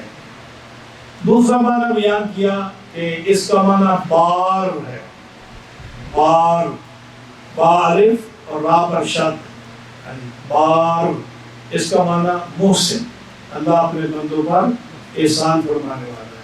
تو آلموسٹ تقریباً ملتا جلتا معنی ہے، مہربان کا معنی بھی مہربانی فرمانے والا اور بار کا معنی بھی احسان فرمانے والا۔ اب اس کی تفصیل میں ایک خوبصورت معنی بیان کیا لوگوں نے، صاحب تفسیر ساوی، انہوں نے بڑے خوبصورت اس کے معنی بیان کی، بہت گفتگو کی اللہ لطیف بعبادہ پر، اور اسی طرح دیگر تفسیر والوں نے بھی اس کے بہت اچھے اچھے معنی بیان کی۔ مختصر میں عرض کرتا ہوں، فرمایا کہ اللہ لطیف ہے اپنے بندوں پر۔ لطیف ایک خاص اللہ کا نام ہے جس کا معنی ہے کہ اللہ احسان فرمانے والا ہے اپنے بندوں پر، یا اللہ مہربان ہے اپنے بندوں پر۔ کیسا مہربان ہے؟ فرمایا ایسا مہربان ہے کہ وہ سب کو روزی دیتا ہے، جو اس کا نام لیتا ہے اس کو بھی دیتا ہے، جو نہیں لیتا اس کو بھی دیتا ہے، دیتا ہی نہیں دیتا، جو اس کی بات سن کر مان کر اس سے ڈرتا ہے اس کو بھی روزی دیتا ہے، جو اس کو برا بھلا کہتا ہے، جو اس کا شریک ٹھہراتا ہے، جو اس کی نافرمانی کرتا ہے اس کو بھی دیتا ہے۔ یعنی اتنا لطیف ہے وہ اللہ، ایسا مہربان ہے کہ وہ نیکوں کو بھی دیتا ہے، بروں کو بھی دیتا ہے، بدکاروں کو، گناہگاروں کو ان کی گناہوں کی وجہ سے ان کی روزی روک نہیں دیتا۔ یہ معنی ہے کہ اللہ لطیف ہے، بڑا مہربان ہے۔ یعنی دوسرا جو بار ہے، اس کی ذات احسان کرنے والی ہے، نفع پہنچانے والی ہے۔ یعنی کہ مصائب جب انسان پر آئے، تکلیف جب انسان پر آئے، تو اب بہت سارے کام ایسے ہوتے ہیں کہ انسان اپنی تکلیف کو دور نہیں کر سکتا اور اس کا کوئی حامی مددگار بھی نہیں ہے۔ لوگ چاہتے ہیں کہ یہ مصیبت میں پھنسے، کئی ایسے واقعات آتے ہیں، مواقع آتے ہیں کہ آدمی مصیبت میں پھنسا ہے اور کوئی حامی نہیں، کوئی مددگار نہیں، اور ڈرتا ہو بتاتا بھی نہیں کسی کو کہ میرے سارے دشمن ہیں، تو ان کو پتہ چلے گا اور خوش ہوں گے، کہتے ٹھیک ہے آپ رگڑا لگے اس کو، اب جو ہے یہ ذلیل و خوار ہو۔ لیکن رب تعالیٰ جو ہے نا وہ لطیف ہے، وہ لوگوں کے مصائب کو اپنی تدبیر سے پھیرنے کی ایسی صورت پیش فرما دیتا ہے کہ آدمی کسی کی مدد کے بغیر خود بخود اس مصیبت سے نکل جاتا ہے۔ آپ نکل جاتا نا تو کہتا ہے دیکھو میں نے کسی اس کو بھی نہیں کیا، اس کو بھی نہیں کیا، اس کو بھی نہیں کہا، اگر میں کہتا نا وہ بڑے خوش ہوتے، انہوں نے مدد بھی نہیں کرنی تھی، لیکن اللہ نے ایسا سبب بنا دیا کہ پتہ نہیں میں کس طرح بچ گیا۔ تو پتہ کیسے بچا؟ کہ اللہ تعالیٰ جو ہے مصائب میں، تکلیفوں میں ایسی صورت پیش فرماتا ہے، کیونکہ اس کی مخلوق ہے، اس کا بندہ ہے، وہ اپنے بندے کو مصیبت سے بچانا چاہتا ہے اور وہ بدلہ نہیں لیتا کہ کل تو نے میرے ساتھ شرک کیا تھا، کل تو نے میرے حکومت دولی کی تھی، آج میں تمہیں سبق سکھاؤں گا، آج تو میرے قابو میں آیا۔ رب تعالیٰ ایسا نہیں کرتا، رب تعالیٰ اپنی مخلوق سے بڑا پیار فرماتا ہے، وہ بڑی ڈھیل دیتا ہے۔ اور بلکہ میں نے یہاں تک آج پڑھا کہ جب قبریں پرانی ہو جاتی ہیں نا اور ان کے نام نشان مٹ جاتے ہیں، مطلب صدیوں گزر جائیں، سینکڑوں سال گزر جائیں، ان کی قبروں کے نشان بھی نہیں، آپ کو پتہ ہے ہو سکتا ہے یہاں قبرستان ہو کسی وقت قبروں کے نشان مٹ جائیں، قبروں کے نشان مٹ جائیں تو رب فرماتا ہے فرشتوں کو کہ قبروں کے نشان مٹ گئے، مرنے والوں کے جسم مٹی ہو گئے، مرنے والوں کی ہڈیاں ختم ہو گئی اور وہ عذاب بڑا بھوگ چکے۔ اے فرشتوں اب ایسا کرو، جن کی قبروں کے نشان مٹ گئے، جن کی لاشیں جو ہیں وہ مٹی ہو گئیں، ہڈیاں ختم ہو گئیں، اور ان کے جو ہے ان کی یاد کرنے والے بھی مر گئے، اب ان کا کوئی نہیں ہے، تو میرے حکم سے ان کا عذاب تھوڑا کر دو، ان کا عذاب تھوڑا کر دو۔ یعنی جب کوئی ان کا پرسان حال نہیں تو فرماتا ہے کہ اب یہ بیچارے اتنا انہوں نے عذاب بھوگ لیا ہے، خفف العذاب عن، ان سے عذاب تھوڑا کر دو۔ یہ کتنا کریم ہے رب تعالیٰ جل شانہ۔ بندہ اگر کسی کی نافرمانی کی جائے، مخالفت کی جائے، تو کون ہے جو کسی پر رحم کرتا ہے؟ تو رب تعالیٰ جل شانہ بڑا مہربان ہے، پھر بندے کی اچھائیاں پھیلاتا ہے، برائیوں کو چھپاتا ہے۔ جیسے میں نے پہلے کہا، ایک آدمی گناہ کر کے آیا، اس کو پتا ہے کہ میں نے کتنا بڑا گناہ کیا، لوگ اس کے ساتھ عزت سے مل رہے ہیں، جی فلان صاحب آ گئے، جی فلان صاحب آ گئے، اس کو کھانا کھلاؤ، اس کو پانی پلاؤ، اس کو بٹھاؤ۔ اس گناہ کا پتہ چلے تو کوئی بھی اس کے قریب نہ جائے، لیکن رب تعالیٰ نے اس کے گناہ کو چھپایا ہوا ہے اور اس کی بڑائی کو ظاہر کیا ہوا ہے۔ یہ رب کا کرم ہے۔ اللہ لطیف بعبادہ یرزق من یشاء۔ پھر اللہ تعالیٰ بندے کی ضرورت سے زیادہ دیتا ہے۔ ایک آدمی کو ضرورت ہے کہ آج اس کے بچوں کے لیے، اس کے خرچے کے لیے، عید کے لیے، اس کے گزارے کے لیے آج اس کو $10 چاہیے، $100 چاہیے، ایسا سبب بناتا کہ اس کو 200 بھیج دیتا۔ آدمی جو ہے جم پاتا ہے کہ آپ مجھے تو آج 100 چاہیے تھا، مجھے 200 مل گئے۔ یہ لطیف بعبادہ یرزق من یشاء، یہ ہے کہ اللہ تعالیٰ اپنے بندوں پر ایسا مہربان ہے کہ اس ضرورت سے زیادہ دیتا ہے۔ اور پھر جو ہے ایک اس کی مہربانی یہ ہے کہ برداشت سے جو حکم دیتا ہے وہ اتنا ہی دیتا ہے جتنا آدمی برداشت کر سکے۔ ایک آدمی اگر روزہ نہیں رکھ سکتا تو رب کا کیا حکم ہے؟ بیمار روزہ نہ رکھے۔ ایک آدمی سفر میں تکلیف ہے تو کیا حکم ہے کہ روزہ نہ رکھے۔ ایک آدمی اگر اس پر پیسے نہیں اس کے پاس تو کیا کہتا ہے؟ زکوٰۃ نہ دے۔ ایک آدمی اگر اس کی صحت ٹھیک نہیں ہے، اس کے پاس پیسے حج کے نہیں ہیں تو کیا کہتا ہے؟ حج نہ کرے۔ ایک آدمی کھڑے ہو کر نماز نہیں پڑھ سکتا تو کیا کہتا ہے؟ بیٹھ کر نماز پڑھ۔ تو جتنی اس کو ضرورت، جتنی اس کی برداشت ہے، رب تعالیٰ اتنا ہی اس کو حکم دیتا ہے۔ لا یکلف اللہ نفسا الا وسعها، کیا معنی ہے کہ اللہ تکلیف مالا یطاق نہیں دیتا، یعنی جتنی انسان کو طاقت نہیں ہے اتنی تکلیف نہیں دیتا، یعنی اس کو اس پر کوئی چیزیں فرض نہیں کرتا۔ لا یکلف اللہ نفسا الا وسعها، رب تعالیٰ تکلیف مالا یطاق، یعنی طاقت سے زیادہ تکلیف نہیں دیتا۔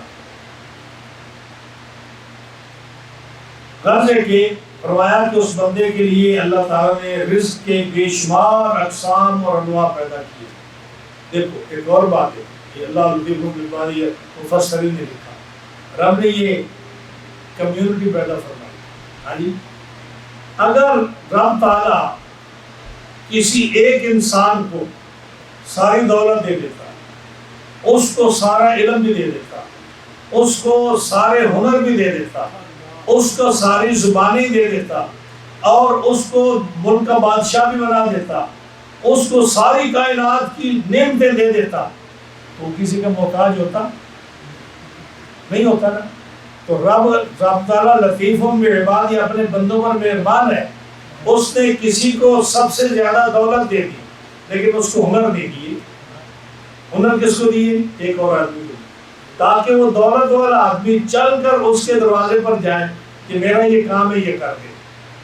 اور جو دولت مند ہے، جو ہنر والا ہے، اس کو علم نہیں دیا، اس کو علم نہیں دیا، جب وہ درخواست لکھانی ہے تو وہ کچہری میں جاتا ہے کہ یار میرا یہ کام کر دے۔ اور جو کچہری والا ہے اس کو گاڑی نہیں دی، یعنی اس کو چلنے کے لیے اس کو معذور کیا، وہ کسی اور کے پاس جاتا ہے کہ میں نے وہاں تک جانا ہے، مجھے وہاں لے کے جائے۔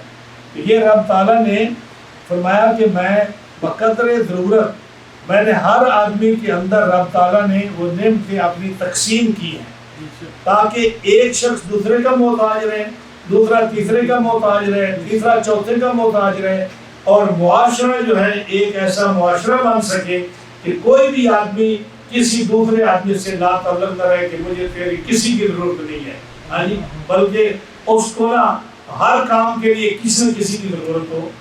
اب دیکھ لو، کوئی بھی آدمی آپ بتا دو مجھے جس کو کس چیز کی ضرورت نہیں ہے۔ اگر کسی کو علم دیا ہے تو اس کو دولت نہیں دی، اگر دولت دی ہے تو اس کو ہنر نہیں دیا، ہنر دیا ہے تو اس کو اور کمزوری رکھی ہے کوئی، اور اگر ہر آدمی کو رب تعالیٰ نے کوئی نہ کوئی چیز عطا فرمائی ہے۔ یہ ہے کہ اللہ تعالیٰ لطیف بعبادہ اپنے بندوں پر بہت مہربان ہے اور اس کے مطابق وہ دیتا ہے۔ امام جعفر صادق رضی اللہ تعالیٰ فرماتے ہیں کہ لطیفوں کا معنی کیا ہے کہ اللہ تعالیٰ جل شانہ جو ہے اس نے دو نعمتیں رب تعالیٰ کی اس نے رب تعالیٰ کی دو نعمتیں ہیں جو رب تعالیٰ نے انسان کو دی ہیں. آپ فرماتے ہیں ایک فرمایا کہ اس نے انسان کو رزق دیا. ہر انسان کو رزق عطا فرماتا ہے رب تعالیٰ. اور دوسرا سارا رزق زندگی کا اگر کسی نے 80 سال زندہ رہنا ہے تو یہ نہیں کہتا کہ 80 سال کا رزق میں تمہیں ایک ہی دن دے دیتا، کیونکہ ایک دن دے دیتا تو جو لوٹنے والے ڈاکو ہیں وہ تو آ کر ایک ہی دن میں سب کو لے جاتے اور اس کے بعد کیا کرتا. امام جعفر صادق فرماتے ہیں کہ رب تعالیٰ نے ایک تو حلال پاکیزہ رزق جو ہے انسان کو دیا، اس کے کھانے کے لیے دیا. دوسرا اکٹھا نہیں دیا، یہ اس کی نعمت ہے. کیوں کہ جب ضرورت پڑتی ہے تو وہ محنت کمال کرتا ہے، تھوڑا تھوڑا اس کو دیتا ہے، کوئی چوری نہیں کر سکتا. اگر اکٹھا دیتا تو لوگ چوری کر لیتے، وہ بیچارہ پھر کیا کرتا اس کے بعد. یہ اللہ تعالیٰ جو ہے اپنے مہربانی سے اور وہ اپنے علم سے وہ اپنے بندوں پر ایسی مہربانی فرماتا ہے. آگے فرمایا من کان یرید حسنہ. ایک اور بات جو ہے اس میں عرض کرتا جاؤں کہ ایک اور بات جو امام غزالی نے لکھی اسی سلسلے میں. آپ فرماتے ہیں کہ رب تعالیٰ کتنا لطیف ہے، کتنا مہربان ہے. ماں کے پیٹ میں بچے کو 3 پردوں میں رکھتا ہے. ماں کے پیٹ میں بچے کو جیسے یونس علیہ السلام کو 3 اندھیروں میں رکھا نا، ہر بچہ ماں کے پیٹ میں 3 اندھیروں میں ہوتا ہے. پیٹ میں ہے، پھر اس خاص مقام پر ہے جہاں جو پیٹ کے اندر جو ووم کہتے ہیں، اور پھر جو ہے اس کے اوپر ایک چربی کا غلاف چڑھا ہوا ہے. 3 پردوں میں انسان کو اللہ رکھتا ہے. اور وہاں دیکھو کہ پیٹ میں اللہ تعالیٰ بچے کے لیے غذا کا انتظام ناف کے ذریعے سے کرتا ہے. وہاں اس کا کوئی واقف نہیں، کوئی جاننے والا نہیں، کوئی اس کے حالات سے واقف نہیں.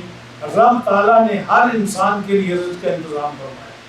پھر جب انسان پیدا ہوتا ہے تو رب تعالیٰ اس کو منہ سے کھانے اور پینے کا علم اس کو دیتا ہے. اس نے کسی کو کھاتے ہوئے پیتے ہوئے دیکھا نہیں ہے، یا دیکھا ہے کسی کو، لیکن گائے کا بچہ ہو، ہرنی کا بچہ ہو، کوئی بھی بچہ ہو تو وہ جو ہے جو ہی پیدا ہوتا ہے تو وہ ماں کے تھنوں کے نیچے جا کے فوراً جو ہے بکری کے بچے کو دیکھ لو، ہرنی کے بچے کو دیکھ لو، ہاتھی کے بچے کو دیکھ لو، وہ فوراً وہاں پہنچ جاتا ہے. اور ککڑی کے بچے کو دیکھ لو، انڈے سے نکلتا ہے، وہ دانے چگنے کی کوشش کرتا ہے. اور جو انسان کا بچہ ہے وہ دیکھو اس کو ماں کا دودھ جب پلاؤ تو اس کو پتا ہے کہ میں نے کیسے پینا ہے. یہ رب تعالیٰ نے فطرت انسان کے اندر دی، اس کا انعام ہے. پھر جب بچہ پیدا ہوتا ہے، پیدا ہونے کے بعد جب اس کو کھانے پینے کا سکھاتا ہے تو اللہ تعالیٰ جل شانہ نے انسان کو کہاں سے اٹھایا؟ ایک یعنی منی کے قطرے سے، جو جمادات میں سے یہ قطرہ جامد ہے، وہ نہ انسان ہے، نہ حیوان ہے، نہ نباتات ہے. ہاں جی، یہ انسان کا جو جب پیدا ہوا تو ایک قطرے سے، وہ جمادات ہے. جمادات سے اس کو چینج کر کے جو ہے اس کے گوشت کے دوتھڑے کی طرف لایا، یہ نباتات ہے. اور نباتات سے پھر انسان کو حیوانات کی طرف لایا.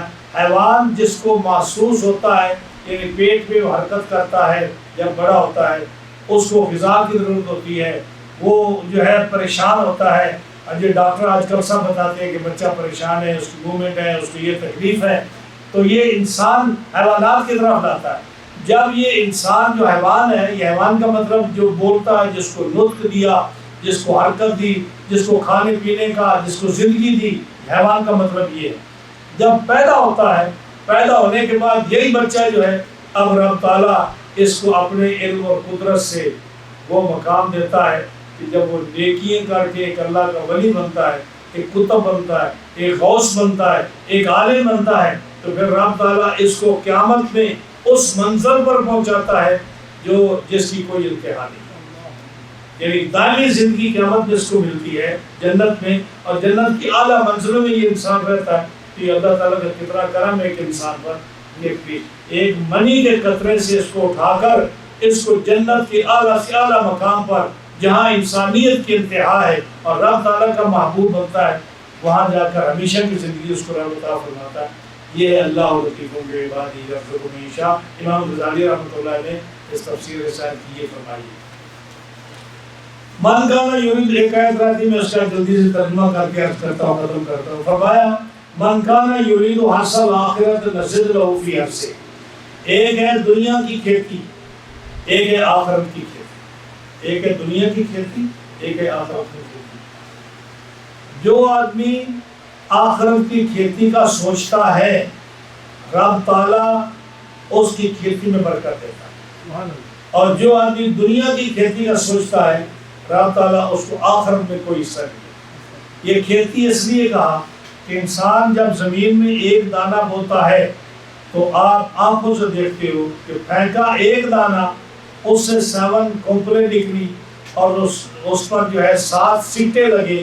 ایک سکے میں 100 دانہ نکلا تو ایک گندم کے دانے سے 700 دانہ تو نکلا. اللہ فرماتا ہے مثل الذین ينفقون اموالهم فی سبیل اللہ کمثل حبۃ انبتت 7 سنابل فی کل سنبلۃ 100 حبہ واللہ یضاعف لمن یشاء. فرمایا سورہ بقرہ میں 3 پارے میں کہ ایک دانہ تم زمین میں پھینکتے ہو اس سے 7 کونپلیں نکلتی ہیں، ہر کونپل پر ایک سکہ لگتا ہے، ایک سکے میں 100 دانہ ہوتا ہے. گویا کہ ایک دانے سے رب تعالیٰ نے آپ کو 700 دانہ دیا. یہی مثال ہے کہ جب تم، فرمایا الدنیا مزرعۃ الآخرہ، حدیث ہے رسول پاک صلی اللہ علیہ وسلم کی، الدنیا مزرعۃ الآخرہ، کہ دنیا جو ہے یہ آخرت کی کھیتی ہے. دنیا آخرت کی کھیتی ہے، یعنی جو کچھ آپ یہاں بوتے ہو کاٹو گے کہاں؟ وہاں. اس لیے اس کو قرآن مجید میں کھیتی کے ساتھ مثال. اب ایک آدمی اگر دنیا میں کھیتی بوتا ہے اور اگر آخرت کے لیے بوتا ہے تو جیسے دنیا میں ہم ایک دانے سے 700 دانہ دیتے ہیں، اسی طرح ہم اس کو آخرت میں 700 دانہ دیتے ہیں. ایک نیکی کے بدلے میں 700 نیکی دیتے ہیں. یعنی آپ فرمایا نا کہ الف لام میم لیس بحرف. الف لام میم 3 ہے نا، یہ ایک حرف نہیں ہے بلکہ یہ 3 حرف ہے. الف حرف، لام حرف، میم حرف. الف علیحدہ حرف ہے، لام علیحدہ حرف ہے، میم علیحدہ حرف ہے. ہم نے الف کی 10 نیکیاں دی، لام کی 10 نیکیاں دی، میم کی 10 نیکیاں دی. اور فرمایا کہ اگر تم ایک خروج بڑھاتے جاؤ گے تو ہم ایک نیکی میں 100 نیکی دے دیں گے، ایک نیکی کرنے میں 700 نیکی دے دیں گے. اس لیے مثال دی مثل الذین ينفقون سے، ایک گندم سے ہم 700 دانہ دیتے ہیں تو تم ایک نیکی کرو گے، اگر تمہارا خروج زیادہ ہے ہم 700 نیکی دے دیں گے. واللہ یضاعف لمن یشاء. تم خروج بڑھاتے جاؤ ہم اس کی تعداد بڑھاتے جائیں گے. خروج بڑھاؤ گے تو 700 نہیں 1400 دے دیں گے، اور خروج بڑھاؤ گے 2800 دے دیں گے، اور خروج بڑھاؤ گے تو 28 کو 5600 دے دیں گے.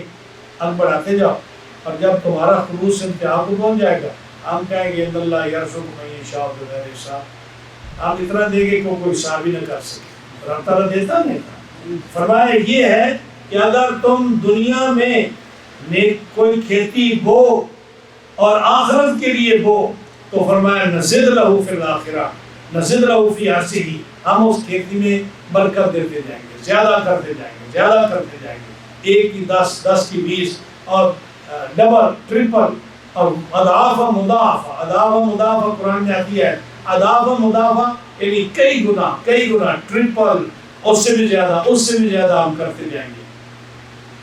اور اگر من کان یرید حرث الدنیا، اور تم کہو کہ آخرت کا خیال ہی نہ کرو، دنیا میں ہی پھنسے رہو، تو نؤتہ منہا، ہم اتنا دیں گے جتنا آپ کو ضرورت ہے، یہ جتنا ہم چاہیں گے. اس لیے کہا کہ جو دنیا کا سوچتا ہے نا، اگرچہ وہ خوش ہوتا ہے مجھے رب نے بہت دیا، لیکن اس نے اتنا دیا جتنا وہ چاہتا تھا. اگر وہ چاہتا تو تمہیں زیادہ بھی دے سکتا تھا، لیکن تم دنیا کا سوچتے ہو جتنا تمہیں ضرورت ہے نا اس نے اتنا دیا. ہاں جی، اور تم خوش ہو لیکن اس نے بالکل تھوڑا دیا تمہیں. اور کہا وما لہ فی الآخرۃ من نصیب، آخرت میں پھر کوئی حصہ نہیں. جو دنیا کا چاہتا ہے اس کو آخرت میں کوئی حصہ نہیں, اور جو دو آخرت کو چاہتا ہے اللہ تعالیٰ اس کو کئی گنا زیادہ دیتا ہے. تو اللہ تعالیٰ ہم تمام کو دین متین سمجھنے کی, قرآن مجید سمجھنے کی, اس پر عمل کی توفیق عطا فرمائے. اور یہ آج کا درس اللہ اس کو قبول فرمائے. آج یہ 5 آیات ہم نے 16, 17, 18, 19, 20 5 آیتوں کا ترجمہ کیا, تفسیر کی. اللہ قبول فرمائے. اور انشاءاللہ العزیز اگلے دن سے